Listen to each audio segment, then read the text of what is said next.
Kabar buruk datang baru-baru ini. Indonesia sedang menghadapi ancaman kepunahan burung tertinggi di dunia. Hasil riset BirdLife International akhir April lalu menyebut Indonesia menyumbang 12% jenis burung terancam punah. Dari 2.000-an jenis burung yang ada dalam daftar, 177 diantaranya ada di Indonesia.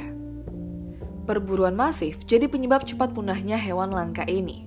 Mereka dicerat, ditangkap, lalu dijual ke pembeli. Ironisnya, burung langka itu diperjualbelikan secara terbuka di media sosial.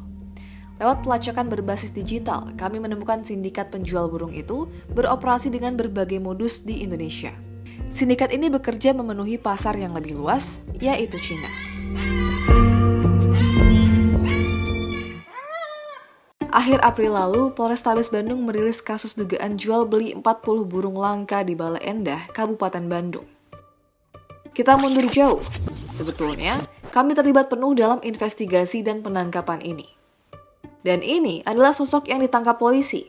Kita sebut saja dia ER. Dan akun Facebook inilah yang dijadikan barang bukti polisi. Di akun ini, ER terlihat banyak menjual burung-burung dilindungi. Hal menarik dari ER adalah video ini. Video ini memperlihatkan dia mempunyai stok kakatua tanimbar dan jambul kuning yang melimpah. Dia juga memiliki nuribayan dan kasturi kepala hitam. 4 jenis burung paruh bengkok ini adalah burung endemik, yang artinya hanya ada di Indonesia. Parameter spesial ini yang membuat 4 jenis burung di gudang ER termasuk dalam kategori satwa dilindungi. Ini merujuk pada Permen KLH nomor P20 tahun 2018. Dalam sindikat ini, pola yang dipakai, penjual tak bertransaksi langsung dengan pembeli. Prosesnya dilakukan pihak ketiga dan pengiriman dilakukan dengan sistem anonim. Ini yang terkadang menyulitkan pelacakan lokasi penjual. Dari informasinya di media sosial, ER terdeteksi tinggal di Bandung. Dan disinilah pelacakan awal itu dimulai. Satu petunjuk akhirnya muncul lewat nomor telepon yang ia posting di Facebook. Nomor itu dijadikan nomor kontak bertransaksi. Yang menarik, setelah menelusuri nomor itu di aplikasi pencarian nomor telepon, ternyata seseorang menamai dia dengan lokasi RT RW dan kampung tempat ER tinggal. Informasi ini mempersempit ruang pencarian dari wilayah Bandung yang teramat luas, mengecil hanya jadi area RT RW. Ini adalah peta wilayah desa Jelekong, dan ini adalah area wilayah RW 2. Pencarian kami terfokus pada wilayah ini. Sayang, area ini belum terjangkau Google Street View, sehingga sulit mengidentifikasi bangunan satu persatu. Rujukan lokasi rumah ER berdasarkan video ini. Ada beberapa hal yang bisa diidentifikasi dari video ini, terutama background bangunan di belakangnya. Setelah sekian lama mencari, kami menemukan bangunan yang strukturnya sama persis seperti video ER. Setelah dianggap cukup akurat, kami pun berangkat ke Bandung. Setelah tiba di lokasi pada malam hari, rumah itu ternyata terkonfirmasi sebagai rumah ER. Keesokan harinya, kami datang kembali dan mencoba bertanya kepada warga sekitar. Didapati informasi lanjutan bahwa ER memang benar dikenal sebagai penjual burung. Namun, burung-burung itu tidak disimpan di rumahnya, melainkan di satu gudang dekat lokasi. Dan gudang itu disebut-sebut berada di wilayah Citunggul. Dari peta memang terlihat lokasi Citunggul dekat dengan lokasi rumah ER. Yang jadi soal, area Citunggul relatif luas dan perlu upaya ekstra mencari lokasi gudang tersebut. Dan strategi menerbangkan drone akhirnya kami lakukan. Kami sempat berpura-pura sebagai pembeli kepada ER. Dia mengirim beberapa video dari gudang penampungan. Dari video itu, kami bisa mengidentifikasi lokasi tersebut di Citunggul.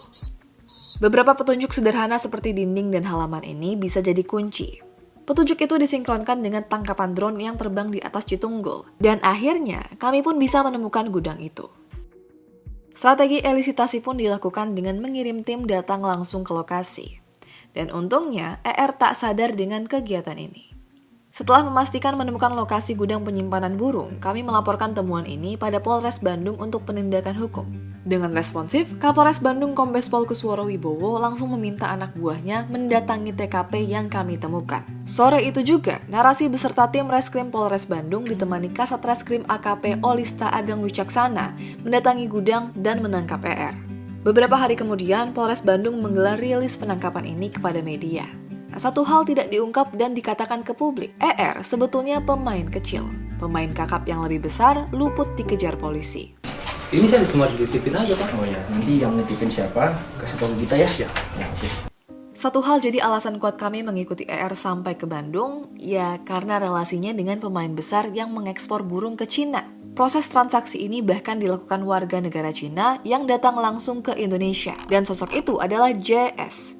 Di akun Facebooknya, ER berteman dengan JS. Pada beberapa postingan, JS pun sempat terlihat mencari burung.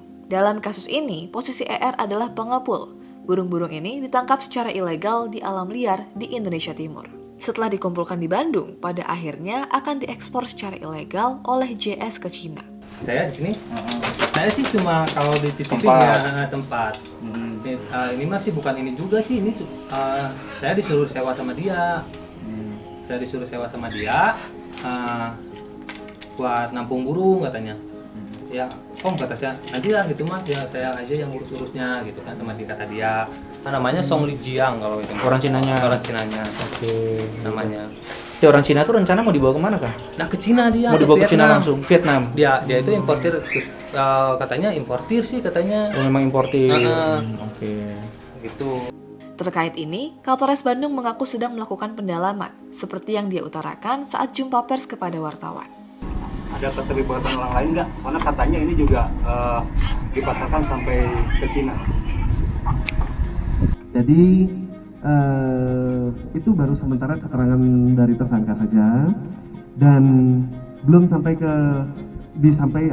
belum sampai ekspor juga, hanya kebetulan warga negaranya adalah warga negara tersebut begitu, tapi tinggalnya adalah di Indonesia dan saat ini masih dilakukan pendalaman untuk kepastian betul atau tidaknya informasi dari tersangka tersebut. Ketika penangkapan ER, JS si warga Cina itu sedang di Jakarta. Gaduh penangkapan itu pun membuat JS kabur meninggalkan Indonesia dengan membawa burung kakatua hasil curian ke Cina.